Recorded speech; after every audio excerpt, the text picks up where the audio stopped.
International Grassland Congress is a congress that brings professionals who work in grasslands together. It was formed around 1920, so it's 100 years old, and it holds a congress every 4 years. Now the next congress, which is actually the 24th Congress of the International Grassland Congress, is scheduled to be in Nairobi. And this is the first time that the Congress is coming to Africa in the 100 years history. And because of the importance of grasslands and rangelands, we have also talked to our colleagues in the International Rangeland Congress, and we have agreed to actually have a joint Congress. Now the theme for the Congress, sustainably managing grassland and rangeland resources to improve the livelihoods of the people living in those areas. 80% of this country is rangeland.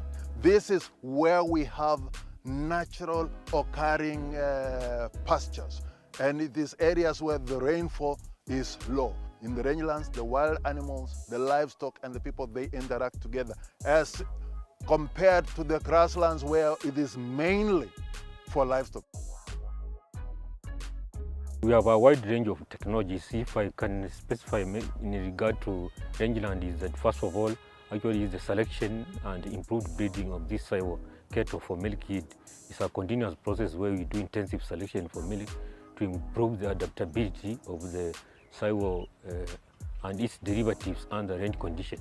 Then we have also improved forages because rangelands have a bigger challenge when it comes to climate change. So the range resources might not be sufficient, so we are also incorporating improved pasture and forage crops to supplement feeding of these animals so that we can maintain the desired productivity. Now you can see even behind me we have a feed of sorghum, which is actually, it has been bred within Karo for, it is drought tolerant, it can do very well under range conditions. And just to give a very specific example, this year we had depressed rainfall, but you can see the crop behind me, it has actually done very well under this depressed rainfall. And this one is what we can use for feeding the animals when the natural range forage resources decrease. Kila mahali kuna plan, grazing plan yake. Hapo tunaona kuna mahali ukipita unakuta hakuna nyasi, kuna mahali ingine iko na nyasi. Kuna mahali tunaweka wakati ya jilali tunatenga, alafu tunalisha wakati ingine. Kwa wakati ya mvua kuna mahali ya kulisha. So hapa side mahali tunasimama ni one of the core areas ya conservancy ambayo ni moja, although kuna zingine tena 6, lakini hiyo haijakuwa rehabilitated kama hii. Pana hiyo ni natural tu vile ilikuwa na mahali iko na nyasi. So plan yetu sisi wakati ya jilali tunafungua mahali kama hapa ama tunarudi kulisha hapa, lakini wakati ya nyasi tunalisha karibu na maboma. What the Conservancy is doing through the livestock program is management of herds in two phases.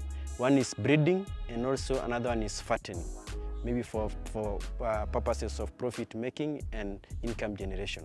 So when it comes to breeding, the Conservancy is advising members to go for good breeds or quality breeds of cattle, especially the Saiwals and the Borans. The Conservancy has a breeding herd, and also they have bulls for breeding, which are distributed to the members for breeding purposes, especially for Boran. So the Conservancy is also partnering with Calro for the provision of artificial insemination, especially for the Saiwal breeds of cattle. One of our objectives is to improve on meat quality, and that is through the best breeds here, feeding them the best improvement of nutrition, and all the animal husbandry practices. With that, we shall be able to get these animals.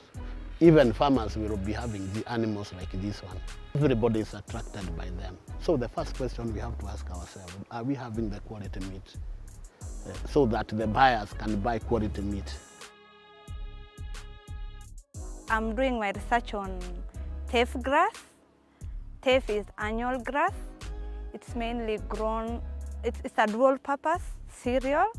It is grown for both food and forage, and it is grown in dry areas. I got the interest of improving it for livestock.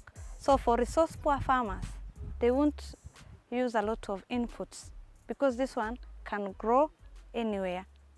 Yeah, but I'm also going to test if the effect of farmyard also, so that if they can't afford the fertilizers, they can use farmyard manure.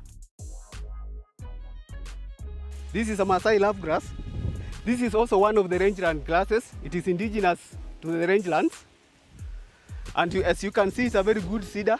It produces a lot of seeds. It is also very palatable when it is young to the animals.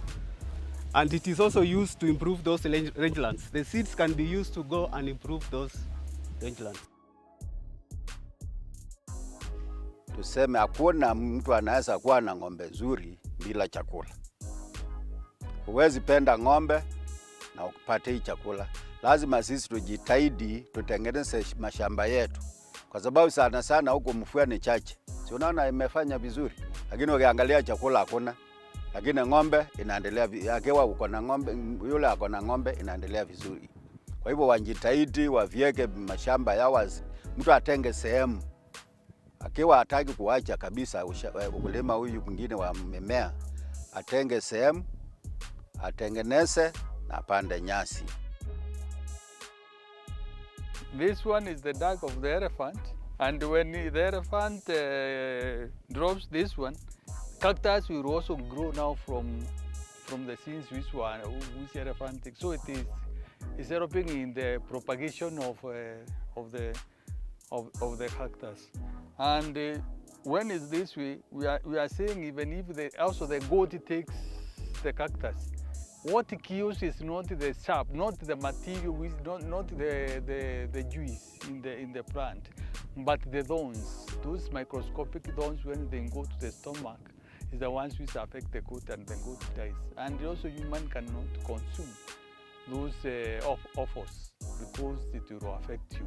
Around here, people do not take the offals from the animals because they will be affected. Inamaanisha unajua sasa ikikufa mimi niyo ndio shamba yangu. Sasa sitapata usaidizi yoyote tena. Manake mimi nashukuanga kwa nini nauza nalipa nayo nini ya watoto.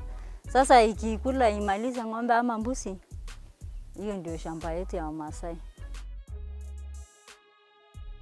During the rain season, everybody should be at his permanent home. You should not just be migrating from this point to the other, because you don't have to go and interfere with the vegetation that is growing up at that same time. So the reason is that is the reason of actually not migrating during the rain season. Another thing is that during if the rain has just ceased, you have to stay at home for a while, and then there's another very general meeting whereby that members and the officials and even the civil servant, that is the chiefs and the wasewa nyumba kumi, they have to go and organize on how are we going to follow grass that are maybe very far from your home.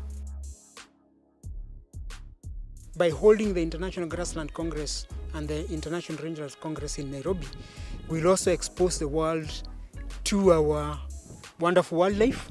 We'll also expose them to our wonderful communities that manage this wildlife. And therefore we hope that we'll also open up the country for business. It's a very delicate balance to make sure that man, livestock and wildlife survive. Note that these three are growing in terms of population, but the land mass remains the same. And on top of that are the effects of climate change. So basically what we are trying to say is no grass and the three have no chance.